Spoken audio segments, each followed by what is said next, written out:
I can't help it that I look good, smell good, can dance all night long. But the crew rise to the top, oh yeah. You've been talking to the apes and the giraffes and chimpanzees again, haven't you? Yes, I'm excited! I look good, I feel good, I can dance all night long.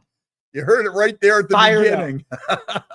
Hey, good evening, everybody. Fast Freddie with another exciting episode of Fast Freddie Rocks Youngstown, coming to you live and direct from the state-of-the-art Youngstown studios in beautiful downtown Youngstown, Ohio. Joe Danier in the house with me, and we'll see where the show goes today. We're no real plan or anything, but I do see we have our bourbon already.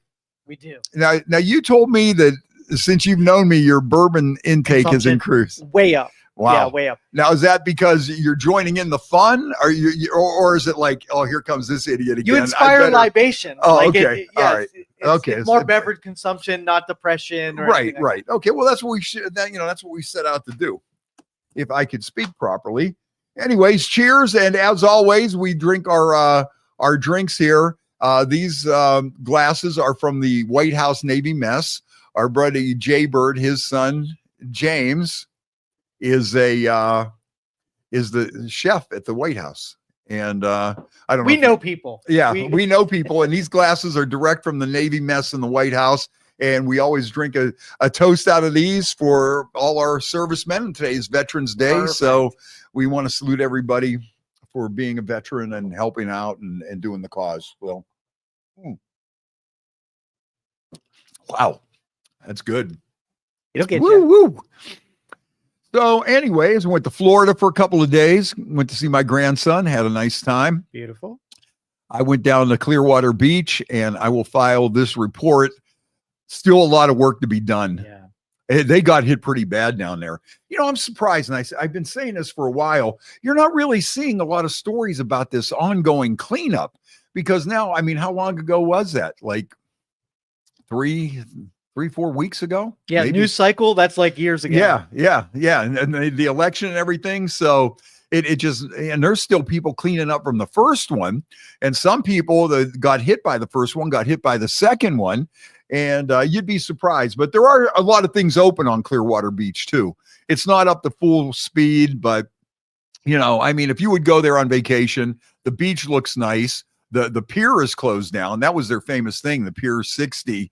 That's where they would have artisans and flea market type stuff and everything. And they'd have the sunset, ceremony and things. And that's closed now. The pier took a heavy damage. And there's a lot of stores and shops along the beach that really got hit. And they're just now starting to get the remodeling going. There in some areas, there's still big piles of debris stacked up and everything. But I still love Clearwater Beach. It's still my favorite, and I had a nice time there. Jimmy's Crow's Nest is open. A couple of the Frenchies are open, not the one right on the beach. That's still closed. Surf Style, if you want to buy some souvenirs, that's open. So, you could still go down there and have fun. And the weather was still great. Yeah, you got to see the sun.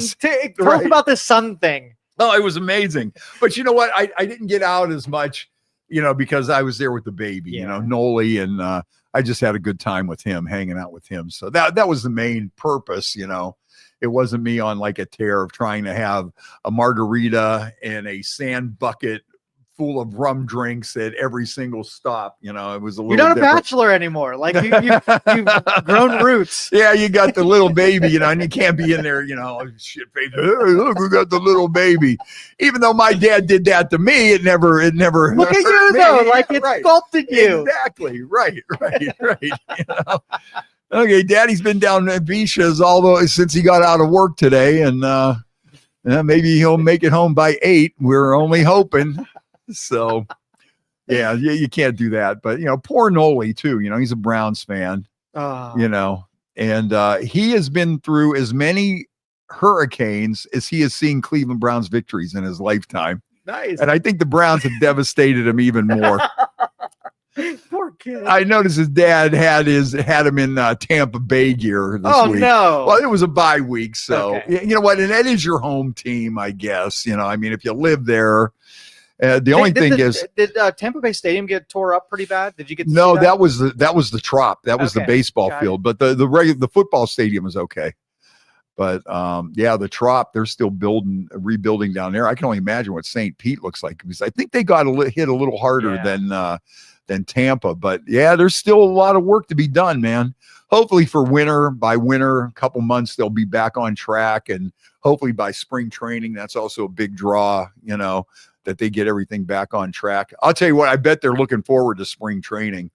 I know, like places that, because my son works for the Blue Jays.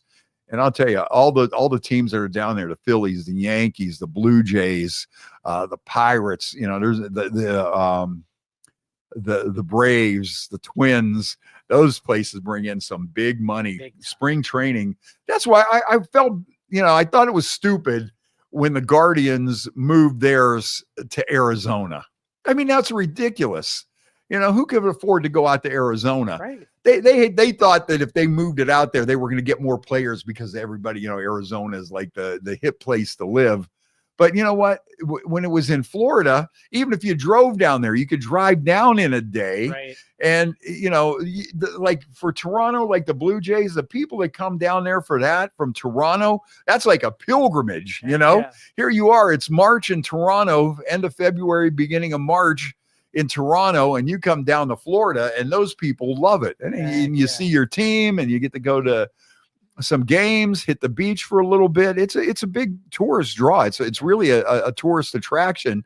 And I think Cleveland messed up by moving it to Arizona, and especially because it's the diehard fans that come there. Right. I mean, it's the people that are so behind that team that, every year I make my vacation, I go to spring training. It's warm. It's not Toronto. It's not Philadelphia. It's not New York City. We're down here, and so I don't know. That's hopefully they'll get that going. I'm sure that's going to be a shot in the arm that a lot of those places need right now. Heck yeah. So that's what's about going on there. Cavaliers kicking some major ass.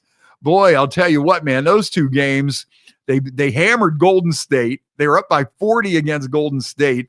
And then the next night they battled against Brooklyn, and they ended up pulling that one out. And boy, that was really that was a big win. That was a big win. That's the beauty of having three professional teams. If you're suck, there's two other ones that are at least halfway decent. Well, right? That doesn't always happen in Cleveland, though. That's, there's been times when all three of them sucked for a long period of time. But you know what? If you're Jimmy Haslam, though, don't you have to sit there and think like, what the hell happened? I'm kind of the laughing stock. The Guardians battled the Yankees almost to the World Series. Cavaliers are coming out strong again this year. They're on a roll. And then you have the Browns that are literally the joke of the NFL. Do you look at yourself and go, man, did we mess up? Or are you, once you get to that level, is your ego so big that you start finding excuses to blame everybody but yourself? The guy that walks in the casino and drops $20K on red, right? Yeah. He's either going to be the biggest idiot or he's going to be like the, holy shit, how did you know? Yeah. Watson was red. He could have gone either way, and Haslam would have looked like a complete genius if it would have went the other way. Yeah, yeah. But a $220 million lesson to be learned. That's like double the payroll of the Guardians. Of course, it's over many more years, but still, that would pay the entire Guardians team for 2 years. And they were knocking at the door of the World Series. Oh, the Cleveland Browns. And my poor little grandson. It's just like, oh. A lifetime of high highs and low lows. And what's worse? His other grandfather and all his uncles on that side of the family and his dad are all Yankees fans. So I think we've already lost them to the Yankees. Yeah. But although, they have a pretty big family, so maybe he'll want to be like my sister and, be seeking attention and then, go become a Steelers fan and a Yankees fan just to piss everybody off in the family. Right. So to be the rebel. Oh, yeah. Oh, so we notice you, that kind of stuff. So we'll see what happens there. Ohio State won. Yep. Big. Michigan 5-5. You see, it's hard to win when you don't cheat. I know. Indiana. How about Indiana? What are they, 10-0 now? Indiana 10-0. Michigan 5-5. I love seeing that. I really do. And I hate to cheer for, the suffering, but yeah, no, I do. That's why I've been praying for the Steelers to lose. Please, Steelers, lose. Steelers, though, man, they're looking pretty good. I hate to say, with nothing. Like, they really don't have a loaded roster, and they're making the best with that roster for sure. Oh, wait a minute. I see my buddy Jeff Buzzard, first one checking in tonight. Go Blue. What? Come on, Jeff. I gave him more credit than that. I always thought he was, okay dude, and everything. And go Oregon? Ducks. What? Oh, man. What? No wonder he's a screwball. No, I thought he was. I thought he was cool. I thought he was all right, but I guess he's kind of a screwball. I always gave him the benefit of the doubt. I kind of thought maybe, but now it's like, wow, I knew there was something about that guy. See, it all comes out. Yeah. Go Blue. I love seeing Blue 5-5. And you know what else I liked, even though just because it was an upset, Georgia Tech knocking off the Canes. That was a good one. So that was a lot of fun. The Cavs were a lot of fun. NASCAR. Joey Logano wins the NASCAR championship over Ryan Blaney. Ryan Blaney was going for a repeat, and Joey Logano wasn't even supposed to be in. And somebody got disqualified, and they put Joey Logano in. And I said, if Joey Logano wins this, people are going to be pissed. And guess what? I'm pissed. Yep. I'm pissed. And Ryan Blaney, man, he gave it all he got. It was just neck and neck, and Joey Logano ended up winning. And he would have been the first person to win 2 NASCAR championships back-to-back since Jimmy Johnson did it. I think he did it from 2005 to 2010, and I think he won 5 in a row. And Joey Logano is one of the only people that have more than 2 championships, active drivers. Kyle Busch is the other one. Kyle Busch and Joey Logano are the only multiple NASCAR champs racing right now. So NASCAR has changed a lot over the years. We'll get Ryan on the show. Next time he's in town, I'll have him come down and we'll interview him. Oh, that'd be great. Let's do that. That'd be great. Because the Blaney family, they're a great bunch of people. They're owners of Sharon Speedway, and Lou Blaney, their grandfather, was a real popular racer back in the day on the dirt tracks. And then Dave and his brother Dale, who is also a star basketball player, played in the NBA. He played for the Lakers, and from Hartford. And those 2 guys were always battling out the Kinzers from Indiana. The Kinzers and the Blaneys were like the big rivalry in the sprint cars, back in the day.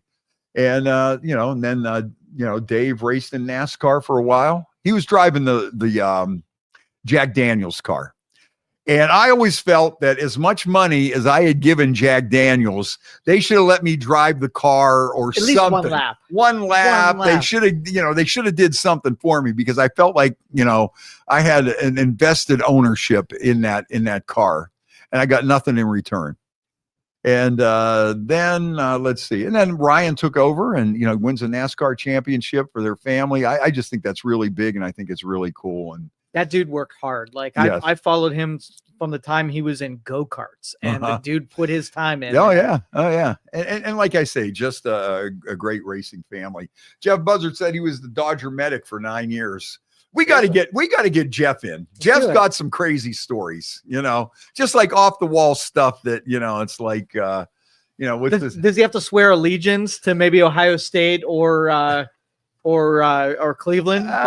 You know what? Maybe at least don't wear any gear. Okay. We don't want to neutral. See your gear. Okay. That's a good compromise. Yeah. Right. So anyways, that would be good on that. I just got it. Oh, so Dan Rivers is retiring from News Radio 570 WKBN after many, many years. Is he getting a post with Trump? Is Trump rewarding him with a cabinet position for all that he has done for Donald Trump? Probably. Is he giving him communications director? Absolutely. Is he giving him something? Dan has been at it for a long time. So are you taking over? I don't think so. I don't think I'm in the running for this. No, and you're not, your politics isn't You know, if you're on 570, you got to be die hard, lockstep, Trump, whatever it is, you know, or it just won't work. You know, the audience will murder you if you're not. Right, so, yes, right. Well, you've been able to hang in there pretty good. I'll be on tomorrow, by the way. This will be fun. Post-election, in for Dan Rivers, independent mind. Yeah. Right. Yeah. So you'll I mean, you do pretty good on there. But poor Morris Ray. Remember when Morris Ray was on there, and he was like the only liberal. And the problem with Morris, I thought, was that he thought that he was actually going to change these people's minds. And see, when you're listening to like 570, okay, it's like when you listen to Y103, okay, you're listening to Y103 for certain things, you know. I mean, Rolling Stones, Led Zeppelin, AC/DC, classic rock, big classic rock, okay.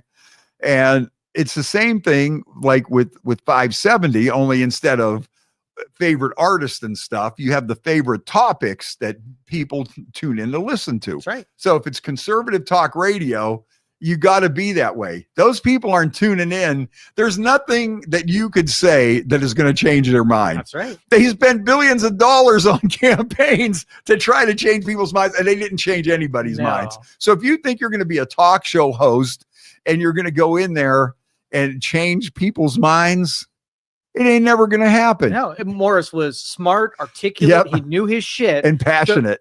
But too passionate. Way passionate, like blood pressure raised passionate. Right. So if he can't change their minds can't be changed. Exactly. Right.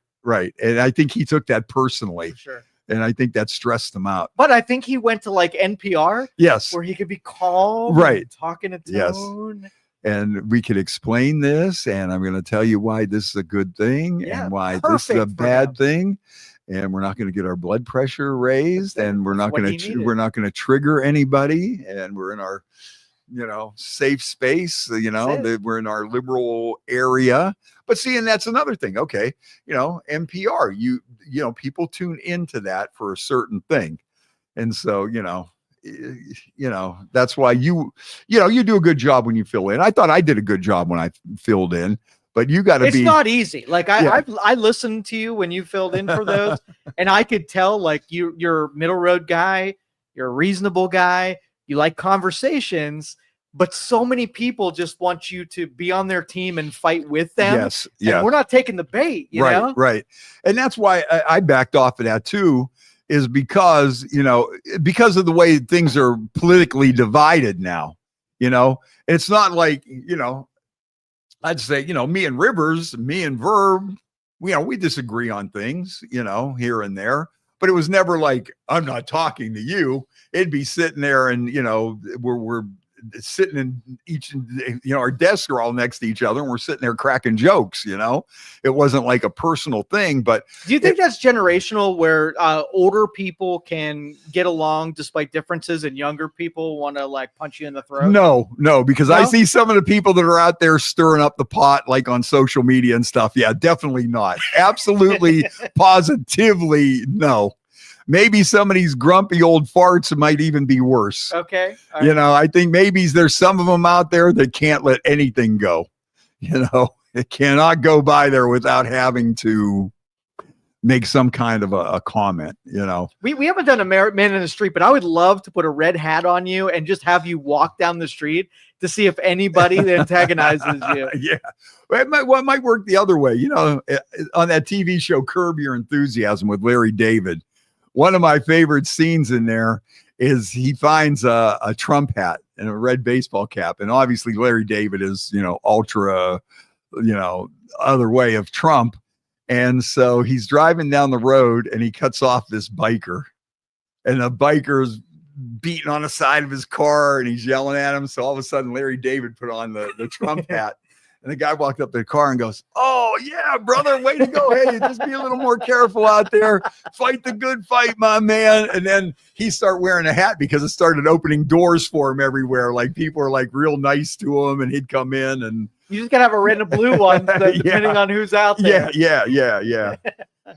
But you know, but that's the whole thing. It got to the thing where it was personal. And it's like, I'm not in here to, you know, my thing is music and stuff and have a good time. I'm not here to, you know, sit there and it'll pass. Like, I know we're at each other's throats right now, but it'll get to the point where we'll get along again, I'm sure.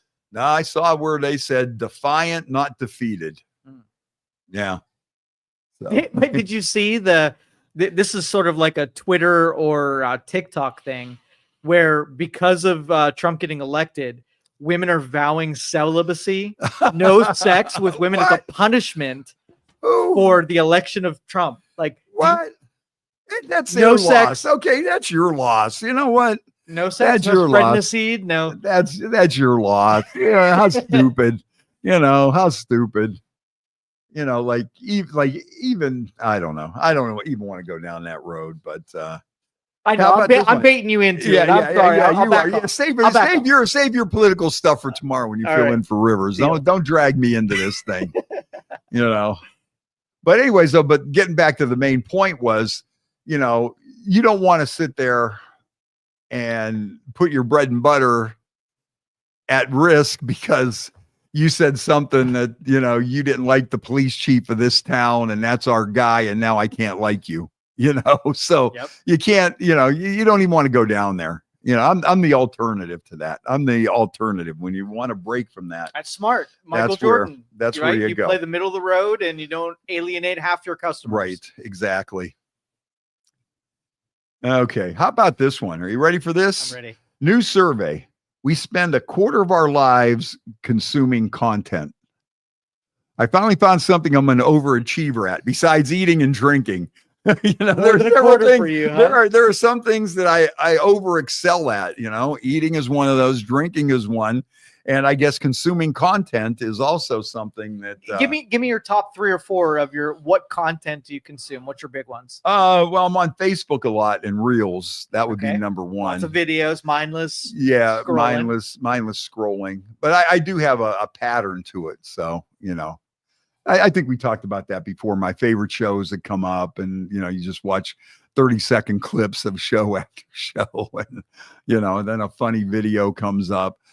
Mainly Facebook is like my main thing. I think, that's where I get the best results on Facebook and looking at reels and things like that. So Facebook is probably my number 1 enemy. It robs me of productive time. So that's the majority of that 4 hours, or probably more in your case. I would say I think the last time my screen time on was 9.5 hours. Holy shit. Per day? Per day, yeah. Holy shit. Like, let's compare. We got to do this. Okay. Pull out the phone. All right. Because this is going to be embarrassing. I know it. You got to be up there too. I'm up there. You got to be up there. I can't talk shit because I'm sure that you're right up there. Well, especially though for the radio business and things like that. That Facebook is like one of our main tools. It's something that that we let people know what we got going on. We share our fun stuff and things like that. My daily average is 11 hours and 58 minutes. Oh, so you got me beat. Okay, where do I find that? Mine usually comes up. Yeah, settings and then screen time. Okay, settings, screen time. Oh, right there. Okay. You know what? I think I'm down. Yeah, I am. I'm down 22% this week. That's perfect. Yeah, I'm down 22%. So that puts me at 8.5 hours of screen time a day. If you tap on that little arrow next to it, it'll tell you what apps you're are sucking the most time. Oh, okay. Let's see. Yeah, Facebook by far. Mine is X. 2 hours and 40 minutes today. Facebook 2 hours and 50 minutes so far. Maps 54. Wordscapes 42. Messages 38. Photos 13 minutes. WFMJ 12 minutes. And Allegiant Air 9 minutes. See more. New York Times 7 minutes. Edge 6 minutes. Authenticator for work 5 minutes. New York Post 5 minutes. TikTok 3 minutes. So then what's the first pickup and total pickups? What's that mean? Oh, the first time you pick it up during the day. Okay, I picked it up at midnight, and then I picked it up at 5, and I have had a straight line of pickups ever since. I've had a line of pickups. What's your pickup number? 100. 100. All right. How are you? What are you at?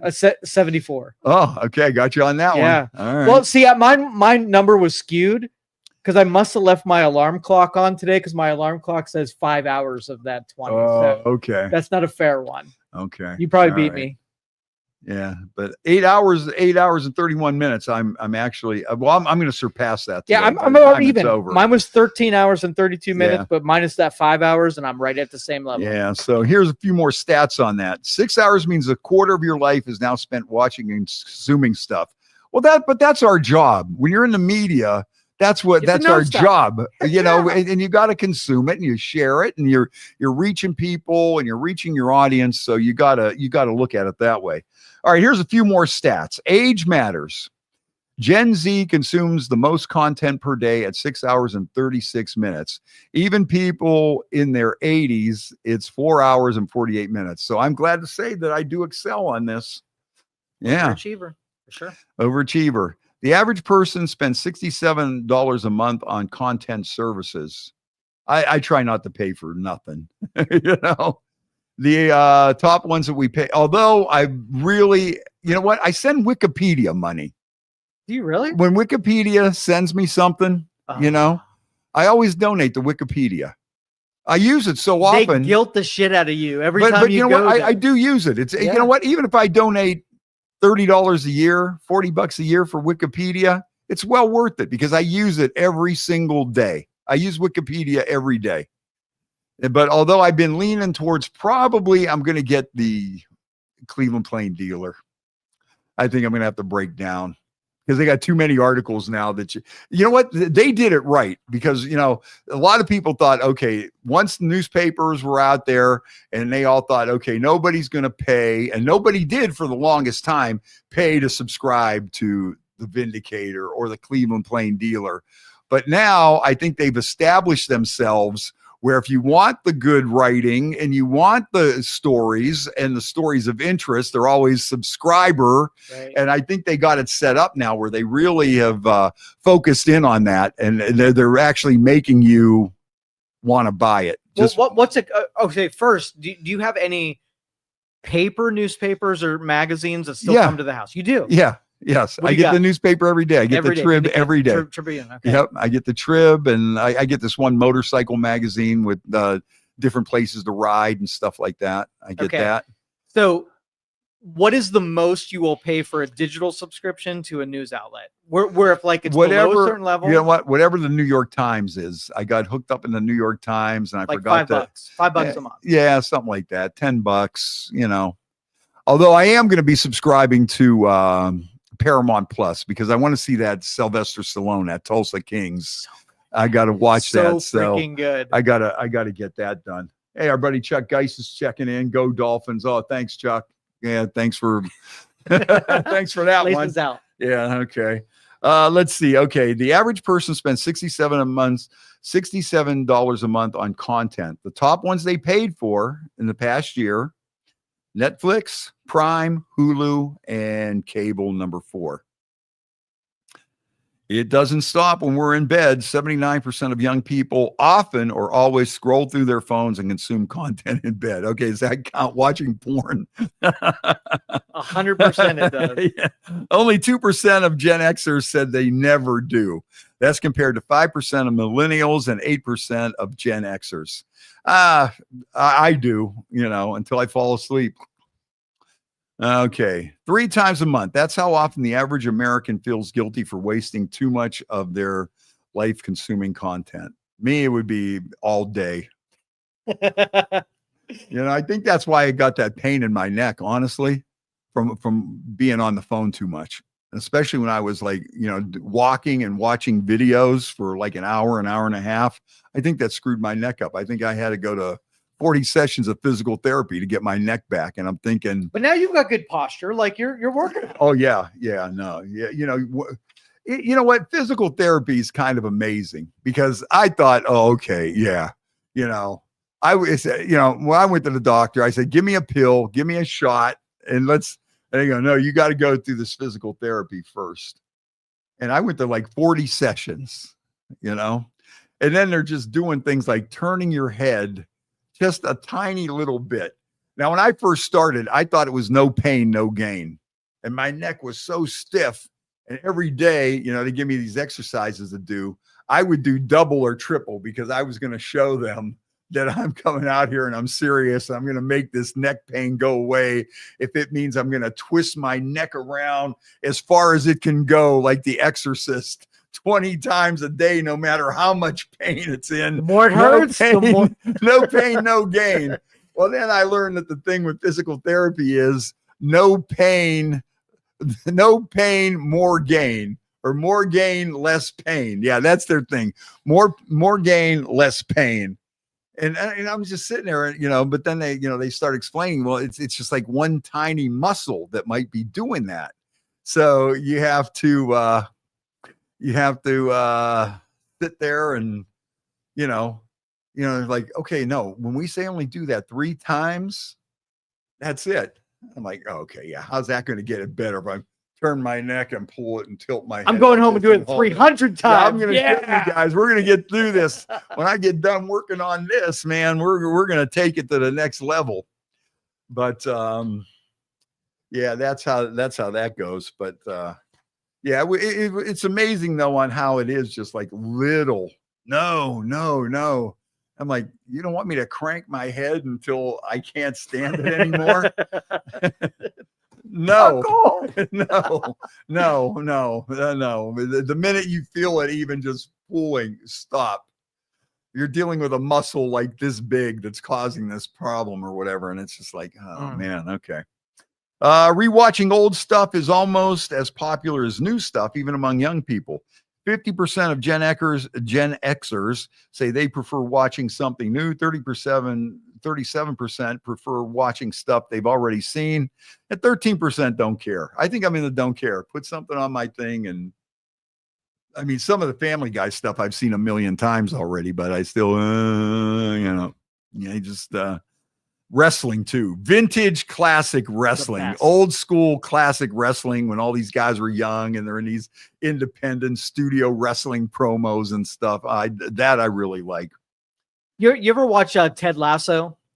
But it looks like it's pretty funny. So Major League, you ever see Major League, the original? Yeah. It's my favorite. And Ted Lasso is sort of like a remake of Major League. You have an owner that wants to have the team get, shit bombed and whatever. Yeah. And I'm like, so I went back and watched Major League and it was freaking amazing, just like I remembered it. Yeah. That's a good one. Oh, Major League is awesome. Hey, the Hogs is checking in. What's up, Hogs? Hogs talked to our buddy Sully earlier today, and he said, sending out some love. Boy, I tell you what, we used to have some great St. Patrick's Day parties at Sully's in Warren. I mean, that was the one we had. The one time we had Paul McFadden and Jeff Wilkins, both pro Super Bowl kickers. Okay. And Jeff Wilkins won that one Super Bowl for the Chargers with a field goal. And we're out there, and Sully's used to be on 422 right next to where A&W was. And Sully just kind of took over St. Patrick's Day in Warren. Well, when your name's Chuck Sullivan and you got an Irish pub, if you're not making money on St. Patty's Day, I don't know what to tell you.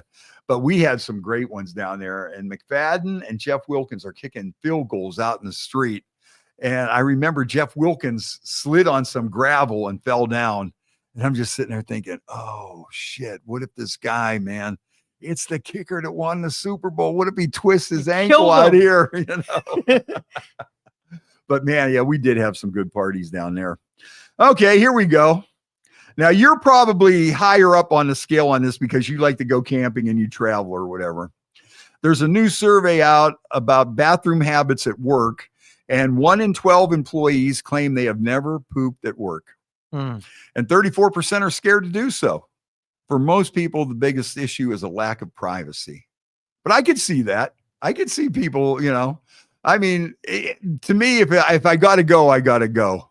But then, say you work somewhere and there's that one guy and you happen to walk by after he takes a dump. And then that's the only thing you're thinking about the next time you go to use that, You're like, forever scarred. Yeah, you're thinking, do I want to or do I not? Well, but I think if you got to go, you got to go. But I just got like that. I guess the older I get, I guess your bowels, you can't hold it as long. Well, my weird diet. I Uh-huh. like poop in the morning once a day after coffee, and that's it for the day. Like Yeah. I don't revisit the thread, Yeah. so I'm Yeah. excluded from this Yeah. data. Okay.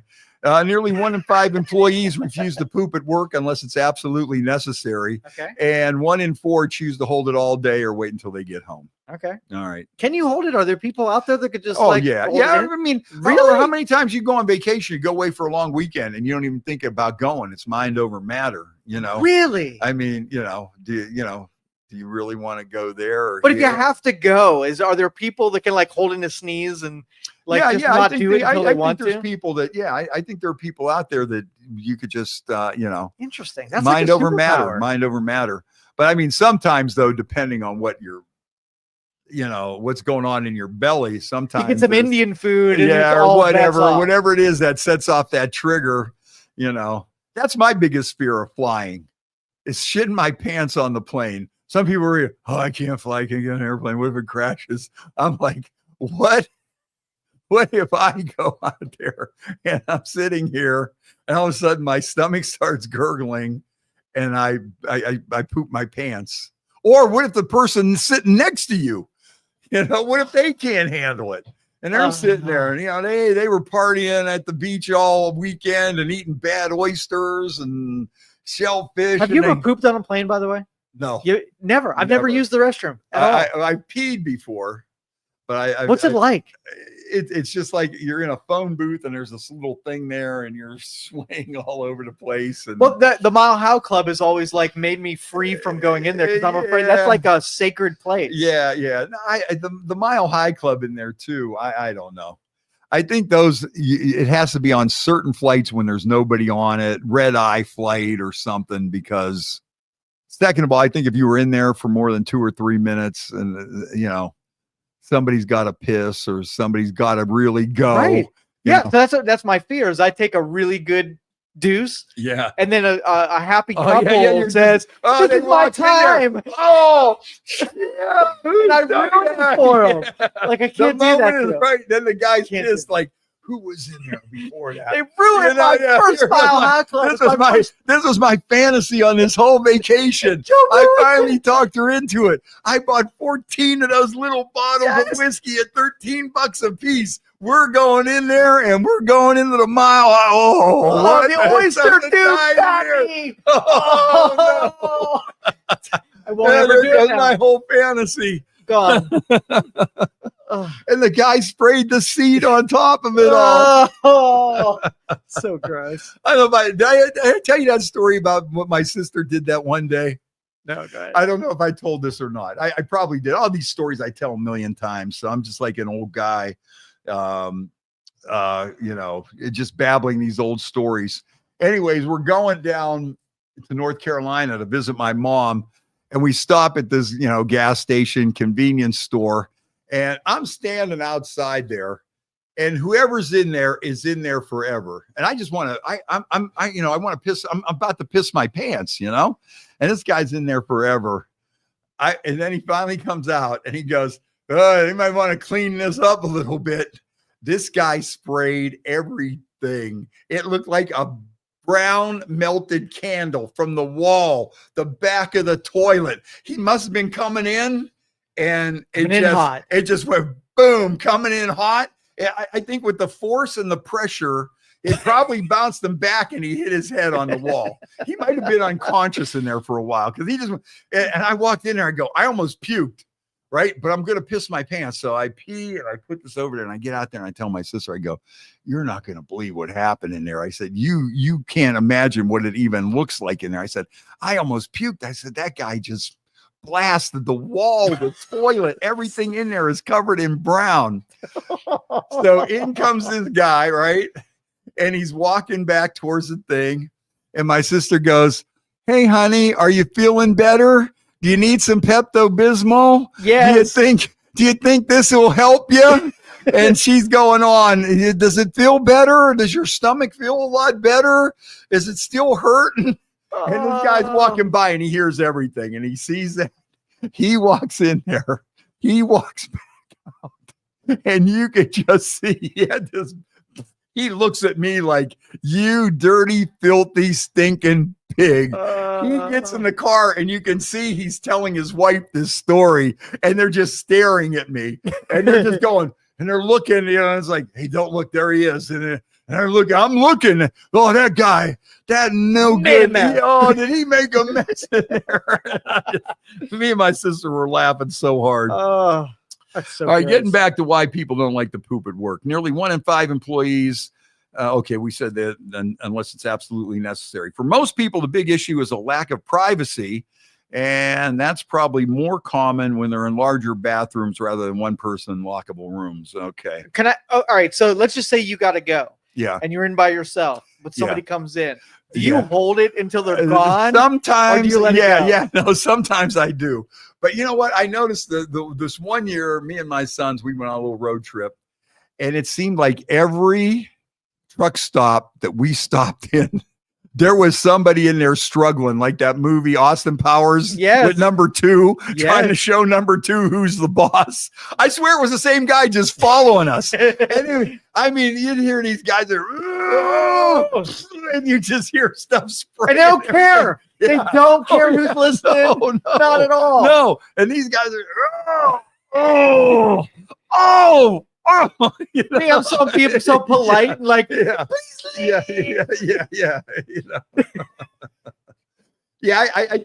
I think I hold it because I think I kind of have like a shy kidney. I think it works both ways. It works back there too, If it's a loud flusher, though, you can get away with that. And you know what else? And hurry up. And I also, though, if somebody's sitting in there, I don't want to be in the same room with them.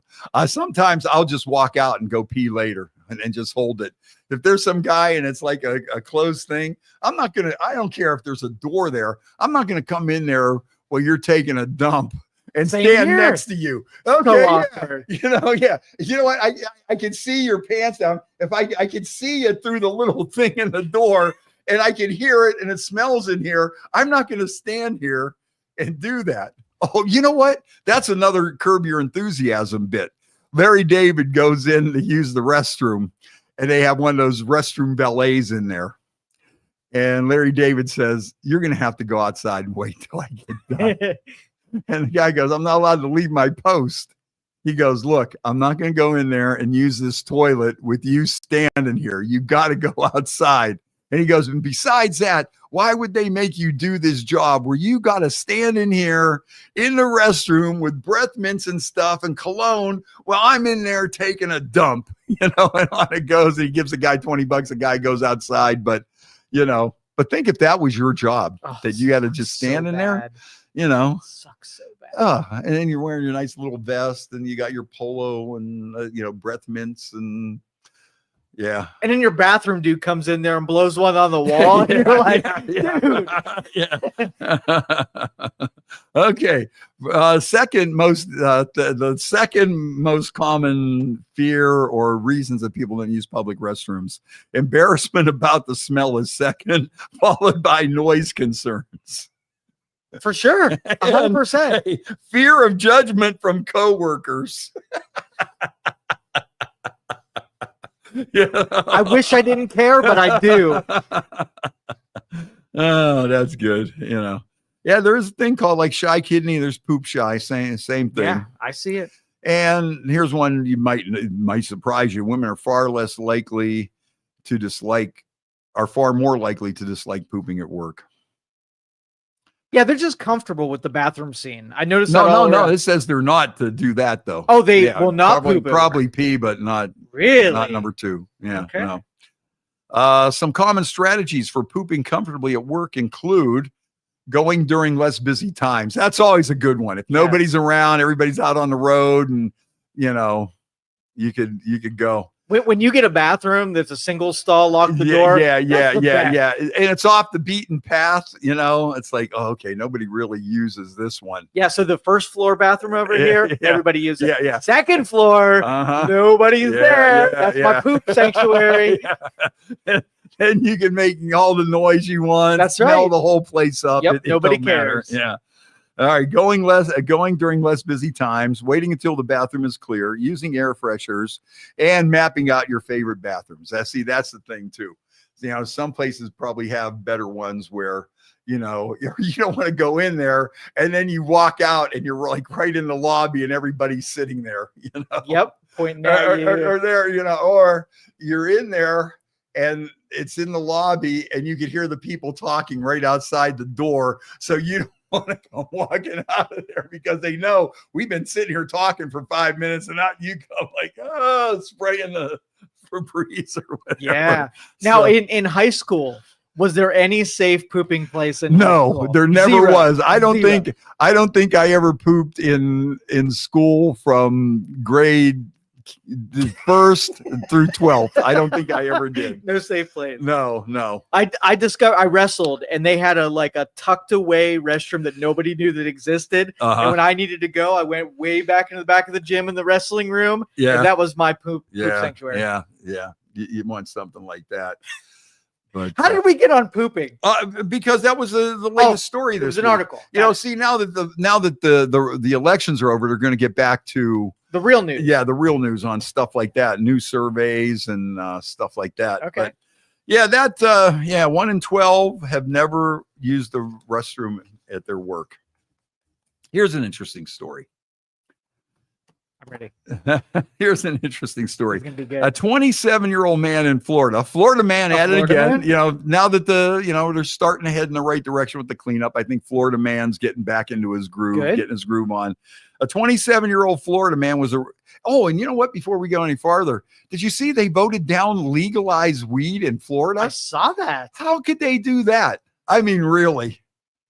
Something's off. That's way off. I would check that one for voter fraud. For sure. You're telling me that got beat, unless it was like Ohio though the first time. Remember, they didn't like the proposal because it was going to make certain people, but I think it still did the same thing. I don't think it changed it that much. They were saying, this will cut down on competition, but if you let one dispensary in your town, how about Hubbard? Did that one pass? No. Okay. Yeah, they were having a little issue with that. And so anyways, 27-year-old Florida man was arrested at 2:44 a.m. after Election Day. He went to a gentleman's club, got a lap dance, and then refused to pay. Oh. Petty theft. He come in there. That's a sin right there. Yeah. I never. What's the punishment? You really get arrested? For This guy got arrested for petty theft, and he's facing charges. Damn. Florida man was arrested at 2:44 on Wednesday when Trump was emerging as the winner. He went down to the gentleman's club, got a lap dance. I don't know if it was in his honor or if he was sad and trying to cheer himself up. I'm not sure. It doesn't say. And then they said, "Okay, sir, that'll be $40." I ain't paying. I already got my lap dance. I'm going out. And unfortunately for him, they had him arrested. I wonder if that's premeditated. Like you go into the lap dance knowing you're not going to pay for it. Well, you know what? There's a lot of people that do it, and it's not necessarily with a lap dance because and sometimes it is with a lap dance if they do the lap dances like in the bar, but if they got the VIP room, everybody has a buddy that will refuse to tip the dancer and stand there and look over your shoulder. There might even be a name for that. I don't know what it is, but the guy that peeks over his buddy's shoulder to get a free look at the stripper without having to pay. I know who would know that. Viking Jim. Let's see if there's a name for it.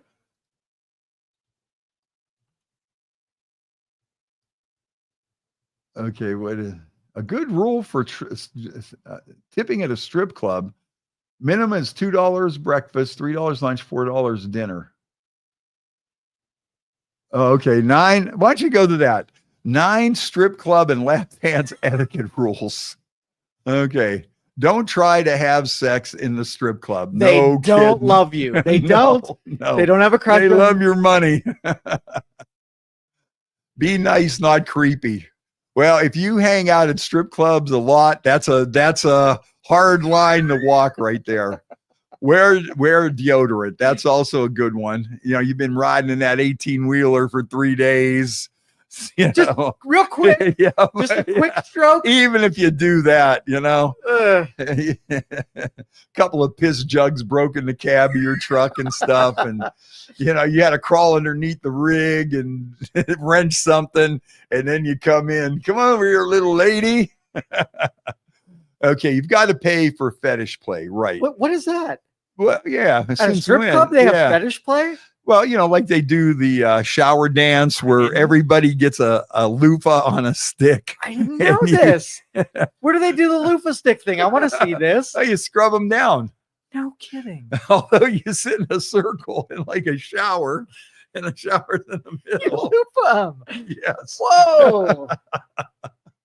Lap dance etiquette. Okay, don't mess in your pants. That isn't that the whole point?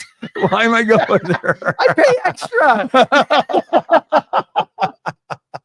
Respect the dancers. That's always the thing there, you know. I mean, you go to those strip clubs, they got bouncers that don't screw around. No. You know, they don't take any. Don't ask the strippers to marry you. What? Be cool and keep it professional. Some of these rules are just hard for some guys to adhere by, but it's okay to make a personal connection. There you go. Okay. Those are the 9 rules. The hour-long private rooms are sometimes for more than just dancing. It doesn't have the name though of a guy that goes to a strip club, doesn't take any money out of his wallet, and just looks over your shoulder. Since there isn't a name, you get to name it. Oh, I get to name it. You get to name it. Yeah, it's got to be like a peeping cat, or, one-eyed cat, or, some blind man. I'll let you think about it. When you come up with a good one. Blind man at the seafood store. What do you? Oh, that's a good one. Blind man at the seafood store. Yeah. So anyways, yes, Florida man is back at it. Louis Vuitton is selling a $60,000 doghouse. It includes a kennel, a poo bag dispenser, and a leather water bowl. You know who had an expensive doghouse like that way back in the day before anybody? Tammy Faye Baker. Jim and Tammy Faye, they had like this air-conditioned doghouse. And when they filed bankruptcy or something, this guy bought it and they took it on tour of the United States. And we had some kind of thing over at Truck World in Hubbard. So we go to Truck World in Hubbard, and that's where I met Mad Dog Adams from Put-in Bay. We met at this thing because he was playing there, and I think they had Tammy Wynette at Truck World in Hubbard, and the special attraction for 50 cents was Jim and Tammy Faye's air-conditioned doghouse. And people would look at that and go, "Wow, I can't believe it." But it was pretty crazy. Yeah. Do you feel like the women who carried around those toy dogs with them everywhere have fallen out of favor? You don't see that anymore. Oh, you haven't been to an airport in the last few days. All right. So they're there. But it's not like that you have it as a fashion accessory. I think these people are more looking at the support animal thing. Yeah, like the Paris Hilton in your purse. Yeah. Those I think have dried up. I think that's gone. But I think there's this whole other group out there that's bringing the dog with them. Yeah, it's support animal. Here's one. I'm ready. Another one. You ready for this one? Yes. A 71-year-old man was riding his bicycle a while back. An ambulance crashes into him. The ambulance runs him over.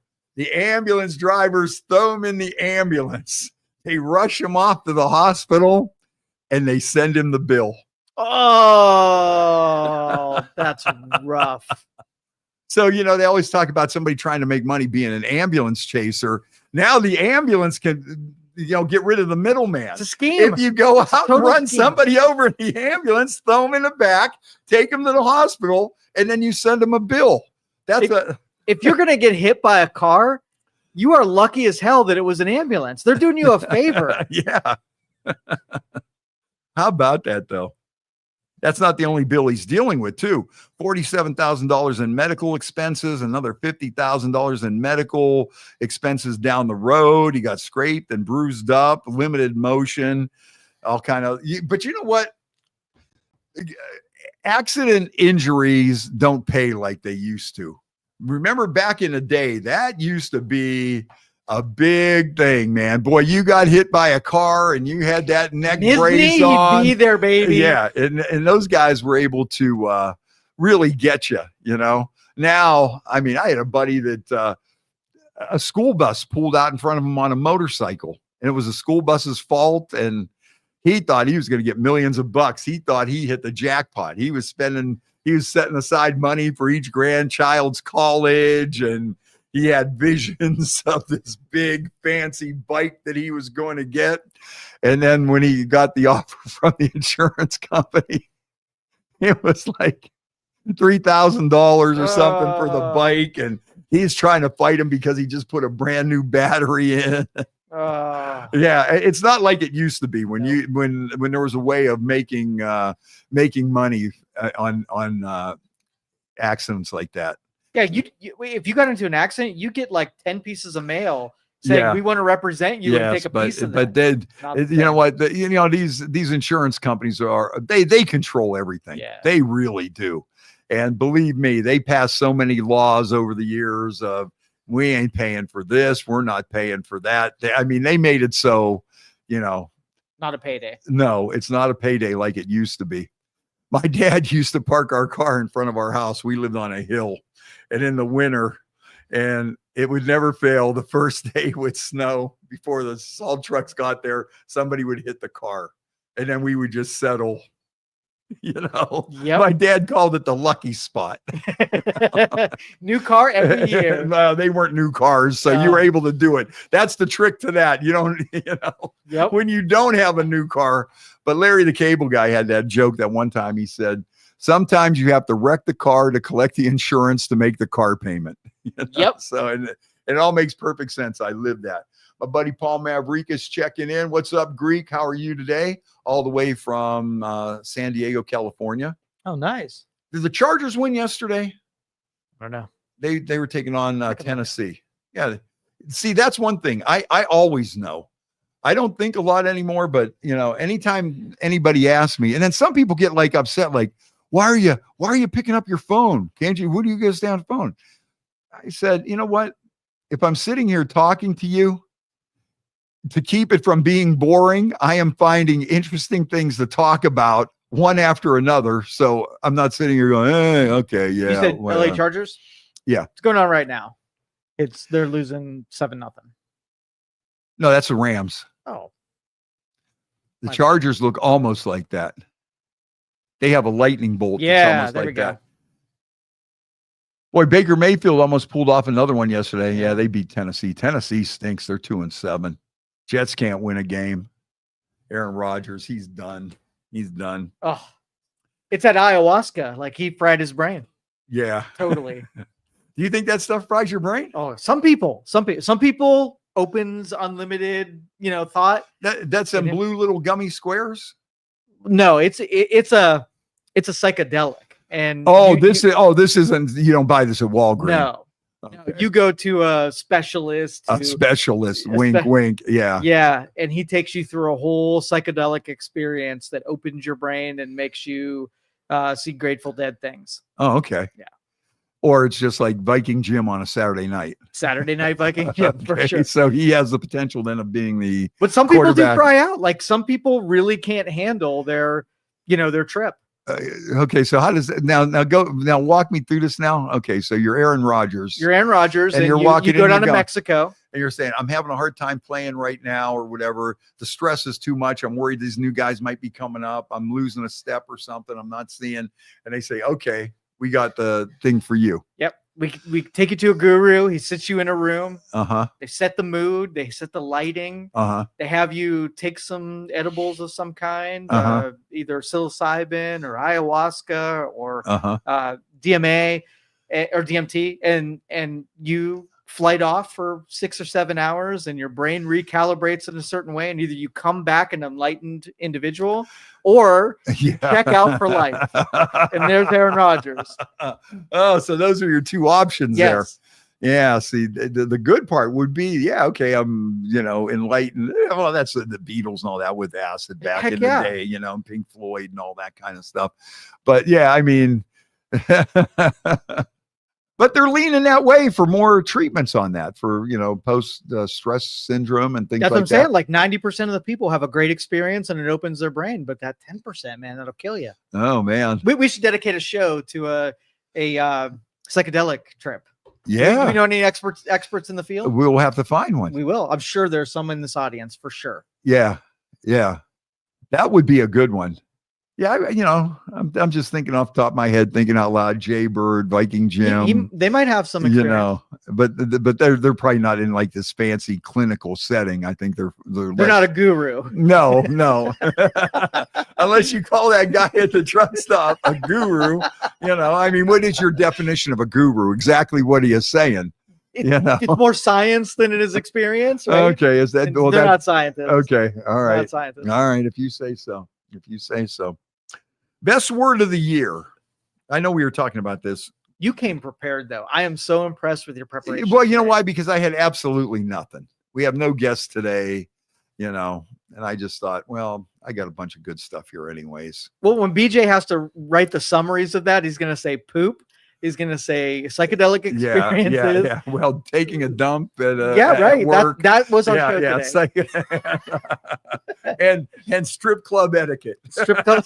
See, we top tier here. Yeah, right. Yeah, today we pulled out all the stops. Pooping at work, strip club etiquette, psychedelics, and I think that. I mean, how do you get much better than that? You don't.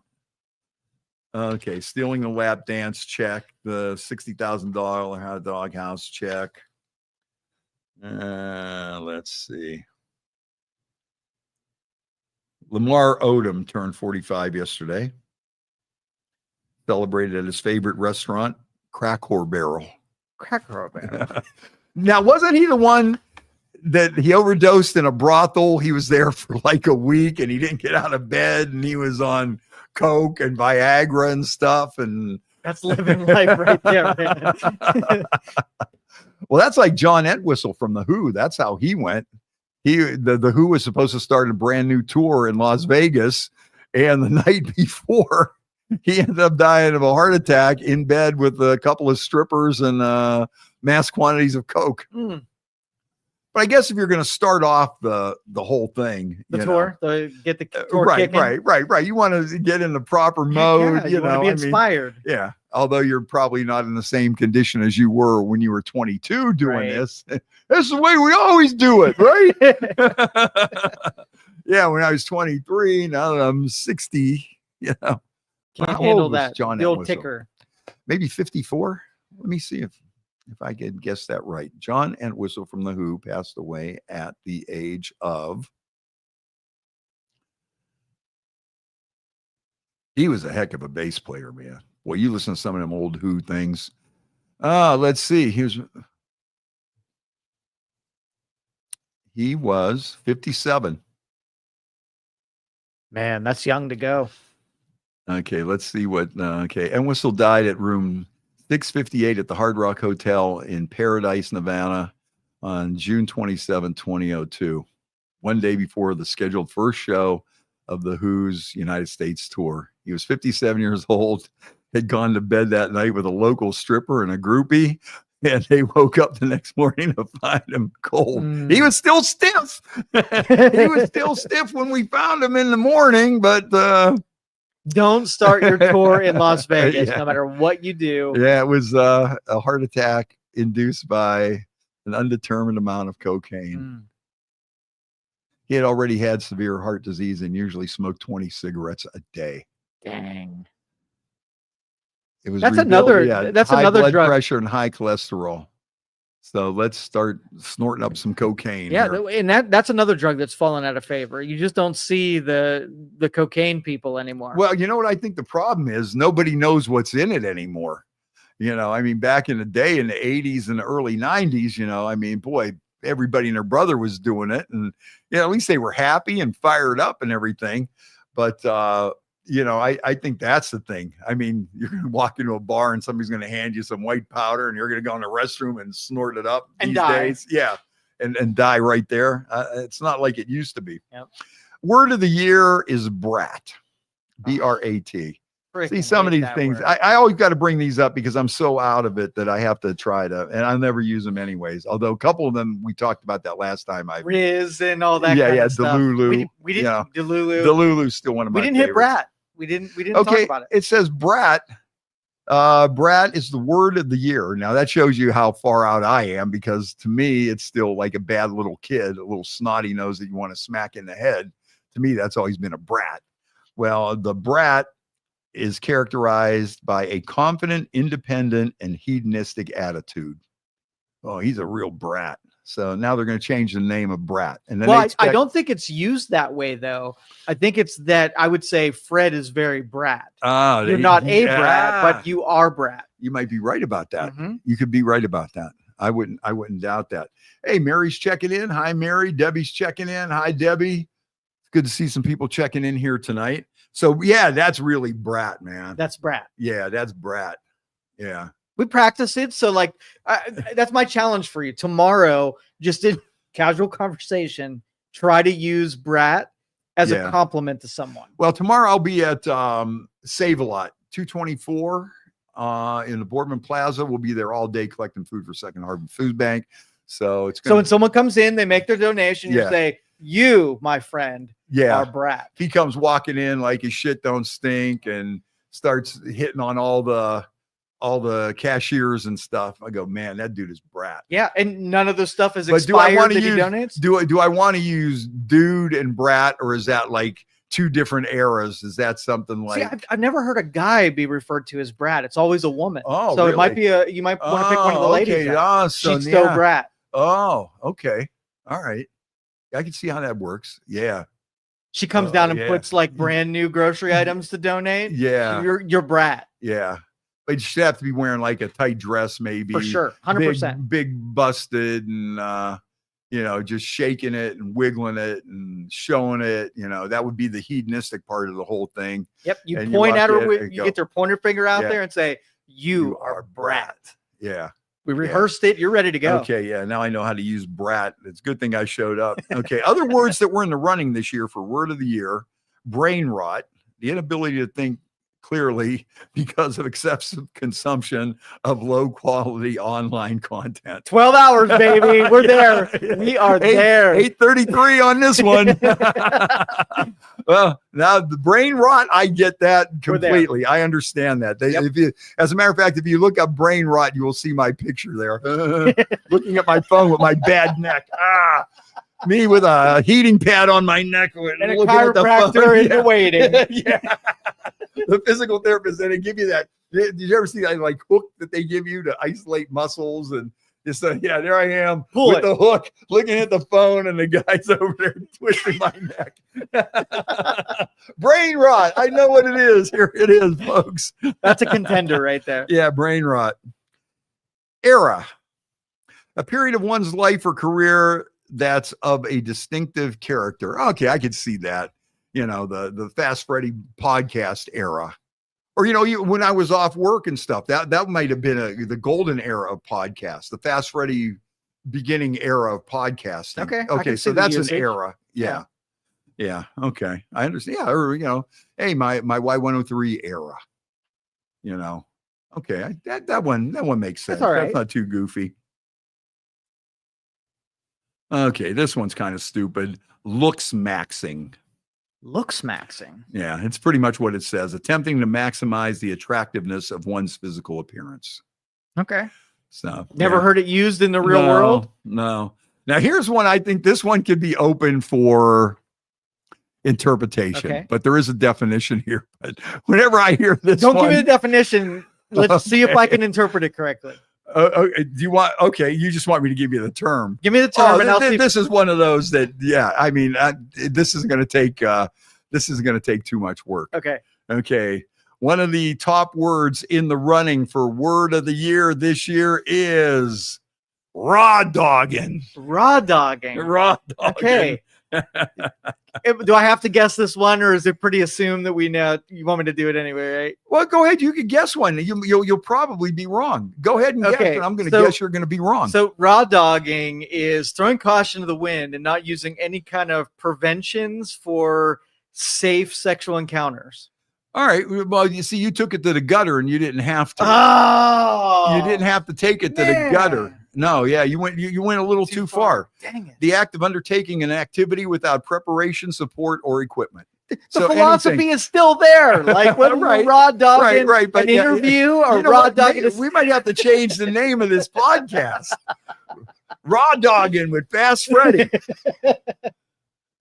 Oh, you better not steal that. If anybody comes in here and they start doing a podcast, they want to call it raw dogging. You're gonna side eye me. I know. Yeah, we're gonna be in court. Yeah, you know, it's gonna be like the guy that didn't pay for the lap dance, buddy. Yep.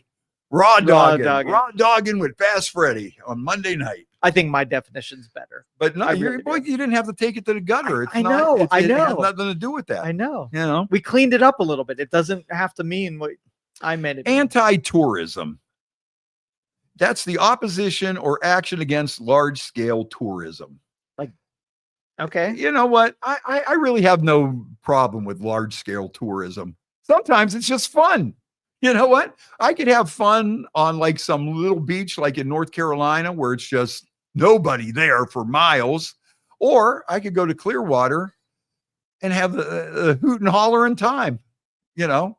Well, if you talk to locals and they say it's too touristy, that's what we're referring to. Yeah, I never go down there. It's too touristy. I get it. Yeah, but it's like, hey, maybe you should go down there. You know, that's right. Hey, these tourists are bringing in a lot of money here, pal. Who's paying $15-$16 for a mojito, buddy? You know, that's right. You know, paying the wage, giving you jobs, right? You know, I like it all. I just, you know, I like to go anywhere. It doesn't matter to me. So. I like it all. All right, Delulu made the list. Did it really? Yeah, delusional. It was the winner.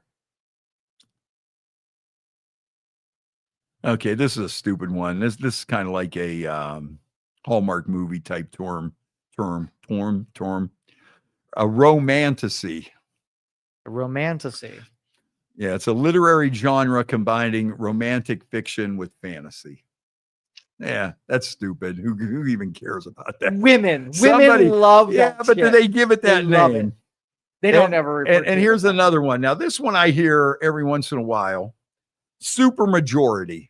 Okay. I say it was a supermajority, and they say the supermajority is a large majority in a legislative assembly that enables a government to pass laws without effective scrutiny. So everybody likes it that's there, and so we don't give a shit. We're going to do it. 66.7%. Yeah. So, okay, that's it. You know, or even more if it gets up to 70 or 80% when they're all Republicans and they or Democrats or of the same party, and they just say, okay, yeah, that's a good idea. There's more of us than you.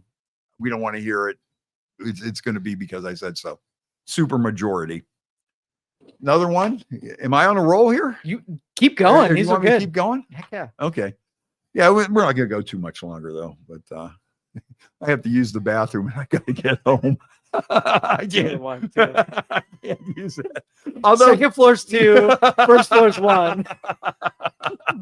Yeah. Now, see, though, today would be a safe time because practically everybody's gone. Yeah. But here's another one that, you know, when in using the restroom that you got to keep in mind too.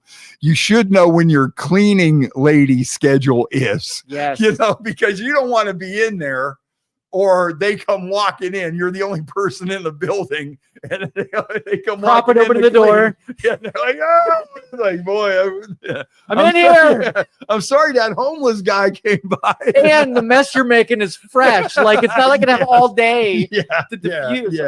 Yeah. So that's one that didn't make the list. Is be aware of the cleaning ladies. The cleaning ladies schedule. They hit this one at 7 and that one about 7:30. Okay, so you're good. So you don't want to go in there between 7 and 7:30 and stay away. Avoid. Yes, yeah, and it's a smart thing to do. Plus, it's a courtesy thing. It is. You know, once again, I don't want you come walking in. You know, if I stink the place up. You know, that's it. So, anyways, this is a good one, and we did something like this years ago as a prank. So. Hey, good to see you from Linda Carson checking in. Longtime friend Linda. Barb Fox checking in. So anyways, the guy in Northern California got arrested on Halloween. Well, dressed as an inmate. He was charged with drunk driving, and his costume was an orange jumpsuit. He was ready. Totally ready. You know, we did that a couple times years ago when they first opened the Supermax. We would get Butcher to just put on like an orange sweatshirt and orange sweatpants and just stand out there and hitchhike in that general area. That did not go over too well. That was they didn't think that was funny. No. And neither did the people that are calling the police saying, escaping? Hey, there's a guy in an orange jumpsuit in front of the Supermax and he's hitchhiking. Butcher would do anything for you. He really would. That's the thing. He had balls. He wouldn't care. He would do anything at all. Another time, when they decided to ban porno in federal prisons, this was a killer. They decided to ban porno in federal prisons. So we held a charity drive, porno for prisoners. And so Butcher was out in, somewhere Market Street and 422 in front of the mall or whatever. And he's collecting porno for prisoners.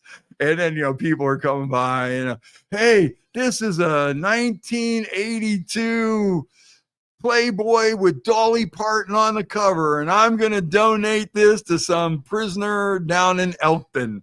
And so the whole morning's going on. And the people are showing up and they're, hey, here's this old magazine here was called Beaver Hunt from Larry Flint. And I've had this with me for many, many years. And I'm sure that some poor prisoner will enjoy it as much as I do.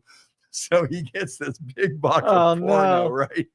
And he goes down to Elkton. And he comes pulling in. And to know Butcher's like 350 pounds, and he's a goofy hillbilly looking guy, and he had a mohawk and he wore bib overalls and he had crazy tattoos on his head, and he didn't care about anything. He would do anything. That's why he was perfect. So here he goes. He gets in the CD 106 wagon, goes right up to the gate, Elkton, where they immediately pull guns on him. And boy, did they not like that. They were pissed. And of course, because they were listening too. So they knew like all this stuff that was going on. I don't think they knew that, this goofball is actually going to pull up to the front door and bring this big box of dirty magazines. Oh my goodness. And so, of course, when they first pull up, what are you doing here? I'm bringing some porno for prisoners. I got this big box of porno in the back. I just want to drop it off for some lonely men. Wow. Next thing you know, there's the warden out there. You son of a bitch. Don't you ever come back here. This is a federal penal institute. Hey, speaking of penal, maybe not everybody's in the beaver hunt. And they get pissed about that. And another one we did. This one was really crazy. The rescue mission, and this is years ago. This isn't like the rescue mission of today. This is Dan Ryan was still on the air, so that shows you how far back this is. We're going back to the 90s, and they had banned smoking at the rescue mission. So what do? The champion of the downtrodden, the oppressed, we do butts for bums. And once again, we do a telethon where we're collecting cigarettes for bums. And we're collecting just, some people give a cigarette. Hey, here's 3 Lucy's for the homeless. And then somebody would come by, here's a pack of generic smokes, and somebody would throw in a lighter. Hey, here's a lighter for you, and stuff like that. Wow. So, of course, and then here's where he really excelled, because he would actually take them down like to the mission or take them to the prison or whatever. So, so he takes them down there, the butts for bums. And they loved him when he pulled in, right? Because they all used to be across the street in that one little area. And the reverend that ran that place at the time was fuming. And he got so mad that he called up Dan Ryan on the air. He's going, I don't know what some of these radio people think they're doing. And, we're trying to get these people healthy and they don't need cigarettes. And Dan, this is despicable. And, Dan, I'm really not sure how this all come about. And, this is somebody that would be, it's preposterous of me that somebody would be so stupid to do such a thing. And so then, of course, we had some people call in and start going on about, the good old days. The good old days when you would really have some fun. But hey, Trenda's checking in from sunny FLA. Hi, Trenda. How are you? Let's see. I don't know. You about ready to wrap it up here? Sure. I mean, I got more stuff. I could go on and on. Oh, yeah. Here it is about the liberal women are going on sex strikes to punish men who voted for Trump. Mm-hmm. Well, at least they'll be turning something blue. Is that what it is? See, they know they own us with what's between their legs, and they know they can exercise that power at any given time. Yeah. You got something we want. We got something you want. Can't help it. Yeah. Okay, I think that's about it. All right. I got other stuff here, but I think we've had enough fun. Enough babble. We covered the pooping at work. We covered the strip club etiquette. We covered psychedelics. We covered what a brat is. Raw dogging. We got into a little bit of raw dogging here. Little raw dogging radio. That's a good one, man. I'm telling you, I think radio. I created a new brand, a new radio brand, or a new podcast brand. That could be you could start a whole network of the raw dogs, But I'll get sued if I do it. You've already threatened. Well, we could work something out. Okay. Yeah, all right. We could little work royalty out. here and there. You know what? I mean, you helped. This was the table of good ideas. Okay. So all right. we're all in on it a little bit. Okay. The whole inspiration cut you out. of the conversation. I mean, if I wasn't sitting here, I'm fair about that stuff. Okay. But just don't go running off with it. That's the, All right, that's fair. Yeah. You helped come up with it. To me, it was a brainstorming session. Okay. You're sitting there, you're throwing your input in, I'm throwing my input in, and it rings on somebody, then that's the way it goes. Well, happy Veterans Day, everybody. Trenda, good to see you. I was just down in Florida for a couple of days this weekend. I had a really nice time. But like I say, I was there with the grandbaby, so it wasn't like I was not a party trip. Full Jimmy Buffett regalia and mojitos left and right, and chasing them down with margaritas and things like that. It wasn't quite that way, but it was nice. It was fun, and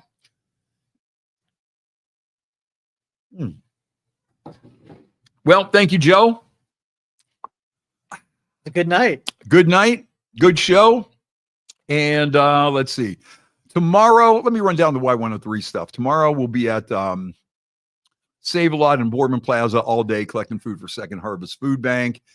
And let's see. Oh, we're giving away a trip to see TSO in the city of your choice. That's going to be a good one. Plus $1,000 gift card to buy some Christmas gifts. Last week we did TSO for Youngstown, first 5 rows.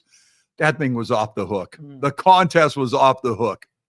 People in Youngstown love TSO. Heck yeah. It's they get into a frenzy. Ever. They get into a frenzy about that. For some people, that's like the only rock show they go to all year. But boy, when TSO comes around, and they do put a lot into it. Heck yeah. It's like every special effect that you could think of. Every laser, every pyro, lightning bolts, guitar players on wires and lifts and hoists and anything that you could think of, they bring it for TSO. And what else did we do? We did last week. We had a trip to see the Eagles at the Sphere in Las Vegas. I got to get to that place. Heck yeah. I have got to get there. If you don't know what this is all about, you got to look it up online. And my big thing is, what bands are going to fill in after, they're getting older? This Sphere should have been around 20 years ago, but the whole building is like a high def projector, and it's like it's a sphere, and it's big, really big, huge. And you see it now outside too, just to advertise it. The things that they put on the outside of this sphere just to advertise. It's like there's no place else on earth like this. And it's so crazy that the visuals actually overshadow the band. I know a buddy of mine went to see U2 there, and they said it was just incredible. It was just so crazy. Like it'll look like the planet Earth. And look at this, like inside, like holy. You got to look at that. The Grateful Dead. Okay, we're talking about psychedelics earlier. The band that is known for psychedelics. Could you imagine what their show was like in this place? Goodness. And I think I saw somewhere. Look at it. They can make the whole building on the outside look like an eyeball, a real eyeball. Imagine a giant eyeball. What they do in this place is just completely amazing. Look at the size. Okay, of that's that you place. too. Okay, the graphics and the light show and the videos and everything are so over. Look at this one. Look at that. You don't even know there's a band in there practically. Shit. They say, Pat Palumbo from Left End. He lives out in Vegas now, and he went to see the Eagles at the Sphere. He said when they check in, when they do Hotel California, you literally check in the Hotel California in high def, surround like you've never been. And I believe they said there's 100,000 speakers in this place. Oh, shit. It's like the craziest place to ever see a show. And I want to go there. I want to go there really bad. But U2 played there. The Grateful Dead, man, Dead and Company, what they're called now. Dead and Company is just insane. And it just, the whole thing just overwhelms you. The whole thing just engulfs you. And you're just like surrounded by all these crazy images and videos. And look at that. I mean, look at here. They have the outside of the Sphere is lit up. And it's like a giant eyeball, and it looks like the building is rolling down the street coming after you. And this is a huge building. This is like the size of, Gund Arena or something. This is an arena, and it's a huge sphere. And look at that. There it is right there. It's the craziest thing you've ever seen. And they say, once you see a show in this place, I wouldn't be surprised if Kiss came back and did a show there, a limited edition. Can you imagine if Kiss did a month at the Sphere? And I think they could get around the Final Farewell tour, because this place is built for Kiss. Roger Waters or David Gilmour from Pink Floyd would be so amazing in this place. It is just totally insane. And you sit in there and you are just mesmerized. Now there's where you get the psychedelics, and then you go. See, you might not even have to go to Mexico and find a guru or something. I think you meet somebody out in the parking lot that looks like Viking Jim, and you go in and watch the show, and you're going to come out revamped. 100%. Yeah. So anyways, that is one of the coolest places going, and I hope to get there to see a show soon. All right, let's wrap this up, man. I'll see you tomorrow. Save a Lot, 224 Boardman Plaza. We're collecting food for Second Harvest Food Bank. And I'm not sure what else I got coming up this week. I know I got a few things. So we will talk later. Joe Danier, thanks again. Youngstown Studio. Follow us all over everything. And we'll talk to you later. Thank you for listening to this show on Youngstown Studio. This is original Youngstown content. Feel free to share our videos and tell your friends about us. Don't forget to subscribe to our YouTube channel and follow